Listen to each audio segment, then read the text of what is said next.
Varicose veins కి సరైన చికిత్స కోసం సంప్రదించండి ఎవిస్ హాస్పిటల్. నమస్తే, వెల్కమ్ టు సుమన్ టీవీ. ప్రస్తుతం మనతో పాటు ఉన్నారు family counsellor, motivational speaker, public speaker Rajaniramma garu. నమస్తే మ్యామ్. నమస్తే నవీన.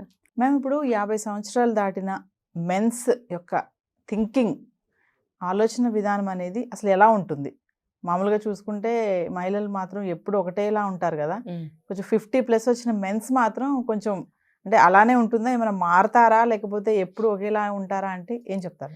ఖచ్చితంగా మారుతారండి. ఇది 100% మారుతారు. అయితే ఆ మారిన విధానంలో కొంతమంది లాభంగా ఉంటారు, కొంతమంది నష్టమే కుటుంబానికి. ఆ లాభం ఏంటో ఫస్ట్ మాట్లాడుకుందాం. ఇప్పుడు అంటే మీరు అడిగిన ప్రతి క్వశ్చన్కి నేను ఉపోద్ఘాతం ఎప్పుడు చెప్పను, డైరెక్ట్. ఉపోద్ఘాతం వల్ల లాభం ఏం లేదు, నీతులు చెప్పినట్టే ఉంటుంది. సో ఏంటంటే కొంతమంది ఒక వయసు వచ్చేటప్పటికి బాధ్యతాయుతంగా తయారవుతారు. వాళ్ళ మెంటాలిటీ పెద్దరికంగా తయారవుతుంది, ఒక బాధ్యతగా తయారవుతుంది. ఇంకొక కోణంలో చెప్పాలంటే కొంచెం చాదస్తంగా తయారవుతారు. అంటే అది చూసే వాళ్ళకి చాదస్తంగా అనిపిస్తుంది, అతని దృష్టిలో మాత్రం బాధ్యతాయుతంగా పెద్దరికంగా తయారైనట్టు లెక్క. యాక్చువల్గా అట్లానే తయారవ్వాలి, అదే కరెక్ట్. ఇప్పుడు చూడండి, పిల్లలు కొంచెం పెళ్ళిళ్ళకి వయసు వచ్చే వరకు కూడా కుర్రతనమే అనిపిస్తుంది ఇద్దరికి, భార్యకి భర్తకి. ఎందుకంటే ఇంకా పిల్లలు మన అండర్లోనే ఉన్నారు, ఇంకా చదువుతున్నారు, ఇంకా సెటిల్ కాలేదంటే వీళ్ళు ఇంకా చిన్నవాళ్ళ కింద లెక్క. వన్స్ వాళ్ళ పెళ్ళిళ్ళు అయ్యి బయటకు వెళ్ళినాయి, ఇంకా బాధ్యతలు పనులు అన్నీ పెరుగుతూ ఉన్న క్రమంలో ఏమవుతుందంటే వీళ్ళు చేయవలసిన పనుల యొక్క విధానం అంటే ఆ స్టైల్ అనేది మారుతుంది. ఇప్పుడు వరకు ఏం చేసావు నువ్వు? పిల్లలకి ఫీజులు కట్టావు, చదివించావు, బట్టలు కొన్నావు, ఇంటికి ఏం కావాలో చూసావు. ఇప్పుడు నెక్స్ట్ ఏంటి? అమ్మాయి అయినా అబ్బాయి అయినా పెళ్లి చేస్తే కొత్త వ్యక్తులు మన ఇంట్లోకి వస్తారు. ఇంకా మళ్ళీ అక్కడ ఆగి కొంచెం ముందుకు వెళ్తున్నా, వెనక్కి వెళ్తున్నా. ఇప్పటి వరకునేమో నువ్వు మంచివాడివైతే భార్యను ప్రేమగా చూసుకున్నావు, లేదు నువ్వు కోపిస్టోడివో, కొంచెం సర్దుబాటు లేనివాడివో, లేకపోతే మెంటాలిటీ వైజ్గా నువ్వు కొంచెం మంచివాడివి కాదు చెడ్డవాడివి అనుకుందాం, ప్రతిదానికి తిట్టడం, కొట్టడం, బాధించడం చేస్తున్నావు అనుకునేటట్టు వరకు చేస్తున్నప్పుడు అది సరిపోయింది అక్కడ వరకే. నీ ఇల్లు, నీ భార్య, నీ పిల్లలు, ఒక 20-25 ఏళ్ళ నుంచి చూస్తూ పెరిగిన నీ పిల్లలు, మీరందరూ పాత వాళ్ళే, ఏం అవ్వదు. కొత్తగా నీకు మ్యారేజ్ అయ్యి కోడలు కానీ అల్లుడు కానీ వచ్చినప్పుడు వాళ్ళిద్దరే వస్తారండి.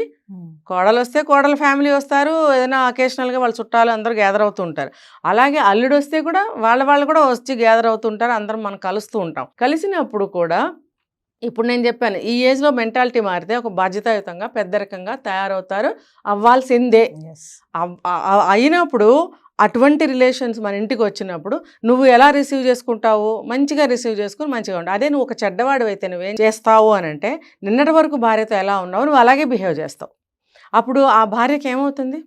ఏం మిగులుతుంది చెప్పండి? కన్నీళ్ళు, అవమానాలు, ఏమీ చేతకానితనం, బాధ, ఎవరికీ చెప్పుకోలేదు.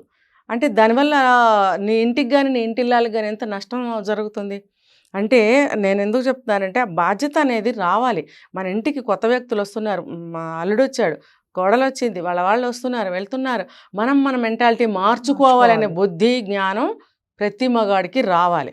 అంటే ఎప్పుడు ఒకటే మైండ్ సెట్తో ఉంటారు మేడం వాళ్ళు? ఇంకా అంటే ఏజ్ పెరిగే కొద్ది మారరా? చెప్తున్నా అదే, మారుతున్నారు అంటే ఇది ఒక కేటగిరీ.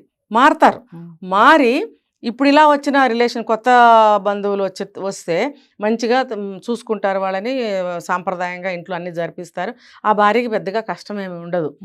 అయితే మారని వాళ్ళు ఉంటారు, మారని వాళ్ళు కాదు ఇంకో రకంగా మారిన వాళ్ళు ఉంటారు. ఇప్పుడు నిన్నటి వరకు నువ్వు బాధించావు భార్యని, అంటే మారుతారు కానీ ఇంకో రకంగా. అందుకే నేను క్లారిటీగా చెప్తున్నా. ఇప్పుడు ఇందాక నేను చెప్పాను ఒక పాయింట్, నువ్వు ఇప్పుడు వరకు తిట్టావు, కొట్టావు, అవమానించావు భార్యని, నీ పిల్లల దగ్గర, నీ ఇంటి దగ్గర, మహా అయితే నీ తల్లిదండ్రుల దగ్గర, ఆ అమ్మాయి తల్లిదండ్రుల దగ్గర మాత్రమే తెలుసు నువ్వు పాతాడు అయిపోయావు. ఇప్పుడు ఈ కొడుకులకి కూతుళ్ళకి పెళ్ళిళ్ళకి కొత్త బంధువులు వస్తున్నప్పుడు నువ్వు ఇదే మెంటాలిటీతో ఉన్నావు అని అంటే, వాళ్ళ దగ్గర ఉన్నావు అని అంటే కాదు, అక్కడ నీ ఇటువంటి మెంటాలిటీ అక్కడి నుంచి నీ 50 years తర్వాత ఇంకొంచెం పదునుగా తయారవుతావు నువ్వు. ఈ కేసులే ఎక్కువ ఉన్నాయి. ఎందుకంటే నీ బుద్ధి దరిద్ర బుద్ధి నిన్నటి వరకు. పెద్ద వయసు వచ్చింది, మారాలి కదా, మారకుండా మారతాడు. ఎలా మారతాడు? ఇంకొంచెం కఠినంగా మారతాడు. ఎందుకు? నాకు ఇంటికి అల్లుళ్ళు కోడళ్ళు వస్తున్నారు, మనవరాళ్ళు పుట్టారు, అటు వాళ్ళ సైడ్ బంధువులు వస్తున్నారు, నా పెద్దరికం ఇంకా పెరిగింది, నేను ఎలా కూర్చుంటాను?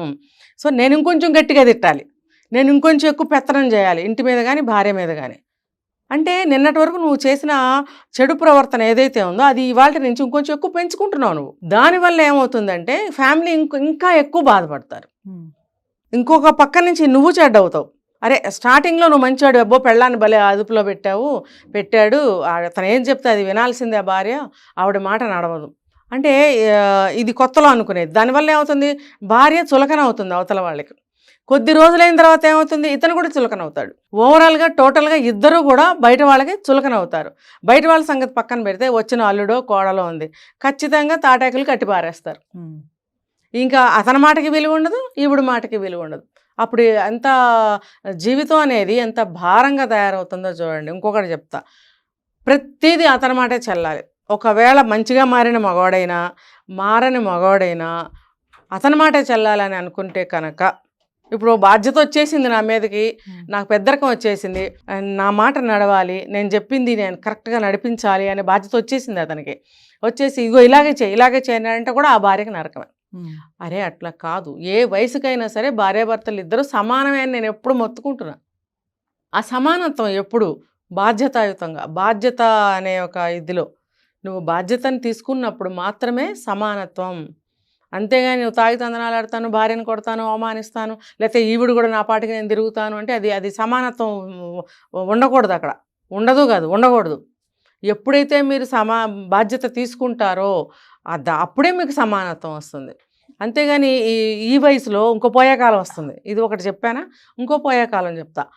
వీడేం చేస్తాడు, వీడు అనే అంటా నేను, వీడేం చేస్తాడంటే ఇందాక మనం చెప్పుకున్నాం, మొబైల్ చూస్తూ ఉంటాడు కాదు, కొద్ది రోజులకి అడిక్ట్ అయిపోతాడు. మొబైల్ అడిక్షన్లో ఉంటాడు వాడు తాగినోడి కన్నా లేకపోతే ఏ వ్యసనం కన్నా ఘోరమైన వ్యసనం ఏదైనా ఉందంటే ఈ సెల్ ఫోనే నా దృష్టిలో.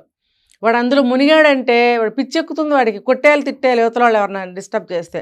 నోటుకు వచ్చినట్టు వాగుతాడు అనమాట. ఆ నోటుకు వచ్చినట్టు వాగటము, ఇంకొంచెం ముందుకెళ్తే కొట్టడము, దెబ్బలాడుకోవటము. ఈ పెద్ద వయసు వచ్చిన తర్వాత చాలామంది ఇప్పుడు విడిపోతున్నారు. ఇది ట్రెండింగ్ న్యూస్. ఎందుకు అంటే ఇవే కారణాలు. నేను పెద్దోడినయ్యాను, నాకు పెద్దరికం వచ్చింది, అబ్బో నువ్వు కాదు అనుకోవడం. నీ భార్యకి రాలేదా? ఇప్పుడు ఇద్దరూ కలిసి ఇంతకాలం కాపురం చేస్తేనే కదా మీకు అల్లుళ్ళు కోడళ్ళు వచ్చారు. అలాంటప్పుడు ఇద్దరికి సమానమే కదా. నీకే వచ్చిందేంటి వయసు సమానత్వం పెద్దరికం, ఆవిడికి రావా? అలా వచ్చినప్పుడు నువ్వు ఏం చేయాలి, సమానంగా ఆవిడని గౌరవించడం నేర్చుకో. మినిమం రెస్పెక్ట్ చేయండి. నువ్వేం పూలదండలేసి కిరీటాలు పెట్టి కాళ్ళకి నీళ్లు పోయక్కర్లా, ఏమీ చేయొద్దు. మాటలతోటి రెస్పెక్ట్ చేయండి. మాటలతో రెస్పెక్ట్ చేసి మాటకి విలువిస్తే అదే మీరు ఇచ్చిన రెస్పెక్ట్ అవుతుంది.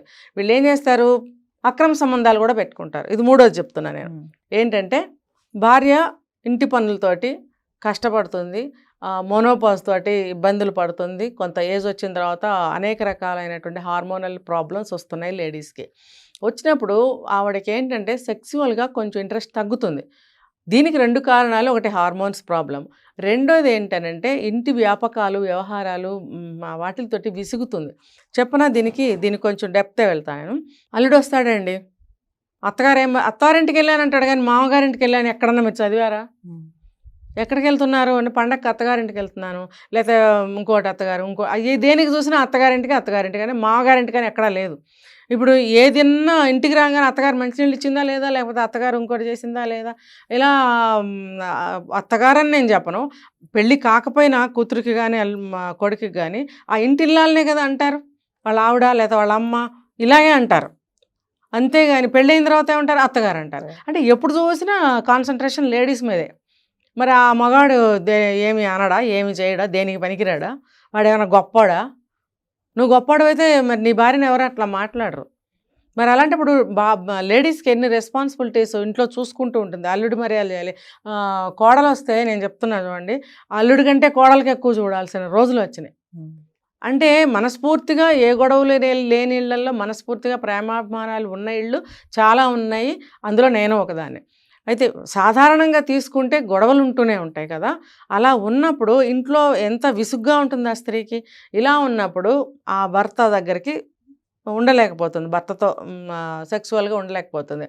వాడేం చేస్తాడు, ఇంకో రెండో కారణం ఏంటంటే ఆవిడ యంగ్గా కనిపించలేదు అనుకోండి, అదొక కారణం. సెక్సువల్గా ఆవిడ ఇంట్రెస్ట్ చూపించట్లేదు, ఆవిడ యంగ్గా కనిపించలేదు, అబ్బో 25-30 ఏళ్ల క్రితం ఆవిడ ఉన్నట్టు ఇప్పుడు లేదు, తర్వాత ఆ స్టైల్ లేదు, ఆ అందం లేదు, ఆ చామ్ లేదు, కాబట్టి నాకు ఇంకోటి కావాలి. ఇప్పుడు 60 ఏళ్ళు 70 ఏళ్ళు వచ్చినా 20 ఏళ్ళ అమ్మాయి కావాలి దరిద్రుడికి. అందుకని ఏం చేస్తాడు, అక్రమ సంబంధాలు పెట్టుకుంటున్నారు. లేదు, చిన్న చిన్న గొడవలు పెట్టేసుకుని పెద్దవి చేసేసి ఆమెని ఇంట్లో నుంచి పంపించేయడమో డివోర్స్ ఇవ్వటమో చేసేస్తున్నారు. ఎందుకంటే వాడి చేతిలో ఇన్కమ్ సోర్సెస్ ఉంటున్నాయి, పెన్షన్స్ రావటమో ప్రాపర్టీస్ ఉండటం అనేది చేస్తాం. మన దరిద్రమైన కర్మ ఏంటంటే ఇప్పుడు ఓకే, ఒకప్పుడు ఆడపిల్లలకి ఆస్తులు అలాంటివి ఏమీ లేవు. ఆమె నిరాధారంగా భర్త దగ్గర సేవ చేసుకుంటూ భార్యని అని సమాధానపరుచుకుంటూ బ్రతకడమే తప్ప ఆవిడకి ఎటువంటి విలువ ఇంపార్టెన్స్ ఏమీ లేవు. మరి అలాంటప్పుడు అన్ని అతని చేతిలో పెట్టుకుని ఈవిడ నేర్పిస్తూనే ఉంటాడు అన్ని విధాల అంటే మీరు ఏ పాయింట్ ఆఫ్ వ్యూలో కూడా మీరు అనుకుంటే కూడా ఇది అందులోకే వస్తుంది. ఏ విధంగా చూసినా కూడా ఆవిడకి సుఖము, శాంతి, సంతోషము అసలు ఏమీ ఉండవండి. చివరికి వీడు ఈ కారణాలు చెప్పి ఇంకో దాంతో తిరుగుతూ ఉంటాడు. అవతలది ఏం చేస్తుంది, ప్రాపర్టీస్ వీడి పేరు మీద ఉన్నాయి, వీడు మగవాడు ఎప్పుడు చూసినా యంగ్గానే కనిపిస్తుంటాడు. ఇంకా కొంతమంది బాడీ మెయింటైన్ చేస్తారండి. ఇప్పుడు మొన్న ఎక్కడ చూశాను 65 years 70 years అనంట, ఇంటర్వ్యూలో చూశాను, మనకు పేర్లు వద్దు. అబ్బో మీరు చాలా బాగున్నారండి, చాలా స్లిమ్గా ఉన్నారండి, బాడీ ఎలా మెయింటైన్ చేస్తారండి. నువ్వు చేస్తున్నావు నీ ఆరోగ్యం కోసం బాగానే ఉంది, నువ్వు నీ భార్య సంగతి చూస్తున్నావా? కొంతమంది భార్యలను చూసేవాళ్ళు కూడా ఉన్నారు, నేను వాళ్ళని అనట్లేదు. ఇప్పుడు ఇండివిజువల్గా నువ్వు బాగున్నప్పుడు నీ భార్య కూడా నీతో సమానంగా యంగ్గా గెంతగలిగినప్పుడే కదా నీకు అన్ని విధాల సమానంగా సుఖాన్ని కానీ సంతోషాన్ని కానీ కోఆపరేషన్ కానీ ఇవ్వగలుగుతుంది. లేనప్పుడు నువ్వు బాధపడతావు, తను బాధపడుతుంది. కాబట్టి నీతో సమానంగా నువ్వు వాకింగ్కి వెళ్తే తన్నే వాకింగ్కి తీసుకెళ్ళు, నువ్వు కాస్త ఏదైనా ఎంటర్టైన్ అవుతుంటే ఆమెని కూర్చోబెట్టు. అప్పుడేమవుతుంది తెలుసా, ఫిజికల్గా మెంటల్గా కూడా ఉత్సాహంగా ఉంటుంది తను. అలా ఒంటరిగా నీ పాటికి నువ్వు చేసుకుంటూ ఆమె పాటికి ఆమెను వదిలేస్తే ఆమె ఇంకా దిగిపోతూ ఉంటుంది ఊబిలోకి. ఆ బాధ, ఆ నిరాశ, ఆ ఒంటరితనం అనే ఊబిలోకి ఇంకా దిగిపోతూ ఉంటుంది. నువ్వు మాత్రం ఎంజాయ్ చేస్తుంటావు, నీ మనసు మంచి ఉల్లాసంగా, ఉత్సాహంగా, యంగ్గా గెంతుతూ నాకు ఇంకా ఏమేమి నేను పొందొచ్చు అని ఆ వేలో నువ్వు ఆలోచిస్తూ ఉన్నప్పుడు నువ్వు పోర్న్ వీడియోస్ చూస్తావు, బయట లేడీస్తో ఏ ఏజ్ అయినా నువ్వు ఇంట్రెస్ట్గా మాట్లాడటానికి ఇంట్రెస్ట్ చూపిస్తావు. ఈమెకు తెలియకుండా నువ్వు అక్రమ సంబంధము పెట్టుకుంటావు. ఆ అవతల ఆవిడ 20 ఏళ్ళైనా 25 ఏళ్ళైనా 50 ఏళ్ళైనా నీ ఆస్తి కోసం నీకు ఇష్టపడి నీతో వస్తుంది. ఇంకో భాషలో చెప్పాలంటే వల కూడా వేస్తుంది. అలాంటప్పుడు ఆ ఆస్తి కోసమే తప్ప నీ 60 ఏళ్ళ 70 ఏళ్ళ వయసు చూసి ఎవరు రారు అనే ఒక నగ్న సత్యం తెలుసుకోవాలి. ఆ ఆస్తి కాస్త హుష్కాకి అయిన తర్వాత అప్పుడు ఏడ్చుకుంటూ నువ్వు మళ్ళీ తప్పు అయిపోయిందని భార్య కాళ్ళు పట్టుకున్నా ఒరిగేది ఏమీ లేదు. ఎందుకంటే అప్పటికి ఆవిడ మనసు విరిగిపోతుంది, ఏదో జీవోత్సవంలాగా బతుకుతూ ఉంటుంది. కొంతమంది ఫైట్ చేసి ఆడవాళ్ళు ఇంట్లోంచి బయటకు వచ్చేయడానికి కూడా ట్రై చేస్తున్నారు, కానీ ఎక్కడికి వెళ్ళాలో వాళ్ళకి అర్థం కావట్లేదు. పిల్లలు ఉంటే ఉండొచ్చు, వాళ్ళ ఉద్యోగాలు, వాళ్ళ జీవితాలు, వాళ్ళ భార్యలు, వాళ్ళ పిల్లలు ఈ రోజుల్లో అదే వాళ్ళకి భారం అయిపోతుంది. మనం వెళ్ళి కూర్చొని వాళ్ళకి భారం పెట్టడం అనేది ఏ పేరెంట్స్ ఇష్టపడరు. ఇష్టపడినా పడకపోయినా చూడాలనే బాధ్యత ఎంతమంది పిల్లల్లో ఉంది ఈ రోజుల్లో. ఇలాంటివి చూసైనా కష్ట సుఖాలు తెలుసుకోవాలి. అలాంటప్పుడు దిక్కు దివాణం లేదు కదా దీనికని చెప్పి వాడు విచ్చలవిడిగా భర్త అనేవాడు ప్రవర్తించినప్పుడు ఆ స్త్రీ పరిస్థితి ఏమవుతుంది? మీరు 50 ఏళ్ళు దాటిన తర్వాత అన్నారు, 70-80 ఏళ్ళు వచ్చిన మాయరోగాలు, పోయాకాలాలు ఇలా వస్తున్నాయి. ఎందుకు అనంటే ఇన్కమ్ చేతిలో ఉంటుంది, ఆస్తులు వాళ్ళ చేతిలో ఉంటున్నాయి. ఒక ఏజ్ వచ్చిన తర్వాత ఇద్దరూ కూడా ప్రాపర్టీస్ లీగల్గా సమానం చేసుకుంటే మంచిది భార్యాభర్తలు. ఎందుకనంటే ఎవరు ముందు ఎవరు అనకపోతారో ఎవరికి తెలీదు, ఎవరికే మాయరోగం వస్తుందో తెలీదు. కాబట్టి సాధారణంగా ఆడవాళ్ళు ఎక్కువ కష్టాలు పడుతున్నారు. ఈ కష్టాలు పడే స్త్రీలకు మాత్రమే నేను చెప్తున్నానండి, ప్రాపర్టీ కొంచెం తన పేరు మీద రాయించుకుంటే మంచిది. అంతేగాని భర్తని అతని బాధలకు వదిలేసి ఇంకోటితో జంపు చేసే భార్యలకి కాదు నేను చెప్పేది. కాబట్టి ఇలా చెప్పుకుంటూ పోతే 50 ఏళ్ళు దాటిన స్త్రీ చాలా ఇబ్బంది పడుతుంది. ఇంకా పిల్లల ముందు కానీ ఎవరి ముందు కానీ నోరిప్పలేని పరిస్థితి ఆవిడకి ఏర్పడుతుంది. ఒక 10 రూపాయలు కావాలని అడుక్కునే పరిస్థితి తయారైంది. ఇంట్లోకి ఖర్చులకి డబ్బులు ఇవ్వడండి. నాకు తెలిసిన ఒక ఆయన ఉన్నాడు, రోజు 10 రూపాయలు అక్కడ పెట్టి వెళ్తాడండి. వాడి సంపాదన ఏం చేస్తున్నాడు? ఈమె అడగదా? అడిగితే మరి ఆయన ఇవ్వనంటాడా? ఏదో ఉంది సంథింగ్. రోజు 10 రూపాయలు అక్కడ పెట్టి వెళ్తాడు దరిద్రంగా. ఆ 10 రూపాయలకి ఏం చేస్తారండి? అంతేగాని జీతం వచ్చినప్పుడు కొన్ని లోన్స్ అని అవన్నీ ఏమైనా ఉంటే ఇంటికి ఇంత అని చెప్పి తెచ్చుకుని భార్య చేతికి ఇస్తారు ఎవరైనా. వాడు ఇవ్వడు, 10 రూపాయలు ఇస్తాడు రోజు. అంటే నీకు కావాల్సిన ఏదన్నా కూరగాయలు తీసుకొచ్చి వంట చేయడానికి ఇస్తావా? 10 రూపాయలకి వస్తుందా ఏమన్నా? 10 రూపాయలకి ఏ రోజుల్లో ఏమీ రాలేదండి నాకు తెలిసి ఏ రోజుల్లోని 10 రూపాయలకి ఏమి రాలేదు. అంటే ఎప్పుడో 100 సంవత్సరాలు 60 సంవత్సరాల క్రితం నాకు తెలీదు. నా ఊహ తెలిసిన దగ్గర నుంచి 10 రూపాయలకి ఏమీ రాలేదు. మరి అలాంటప్పుడు వాడు 10 రూపాయలు ఎలా పెడతాడు? మరి ఏమన్నంటే ఆవిడ నిమిషానికి ఒకసారి అవమానించేవాడు, నిమిషానికి ఒకసారి హేళన చేసేవాడు. మరి ప్రతిరోజు వాడికి సెక్స్ కావాలి, ఇంట్లో మంచిగా కమ్మగా వండి పెట్టాలి. అంటే అందుకుందా నీకు భార్య? ఏ వయసు వచ్చినా ఇలా ట్రీట్ చేసే మగవాళ్ళని ఏమనాలి, ఏం చేయాలి? దయచేసి మగవాళ్ళు అలా ఉంటే కొంచెం మారండి ప్లీజ్. మీ అక్కలు ఉంటారు, మీ చెల్లెళ్ళు ఉంటారు, ఆ స్థాయి నుంచి ఆ వయసు నుంచి వచ్చిన మీ అమ్మలు ఉంటారు. ఇప్పుడు మీ భార్య కూడా ఆ స్టేజ్కి వచ్చింది కాబట్టి మీరు దయచేసి అలా చేయకండి, అర్థం చేసుకోండి, మారండి. ఇప్పుడు ఇంత వయసు వరకు మీకు ఉపయోగపడిన భార్య ఇంకా జీవితకాలం కమ్మగా వండిపెట్టలేదు, లేకపోతే సెక్సువల్గా ఉపయోగపడలేదండి, వాళ్ళని ఇబ్బంది పెట్టి మీరు బయటకు వెళ్ళారు అని అంటే మీ వివాహ బంధం కానీ మీ మధ్య ఉన్న ప్రేమ బంధానికి కానీ మీరు ఏమని సమాధానం చెప్తారు? ఇన్ని సంవత్సరాలు గడిపిన సమయానికి విలువ ఉందా? మీరు ఏం సమాధానం చెప్తారు కాలానికి? మీకు మీరు ప్రశ్న వేసుకోండి. Thank you.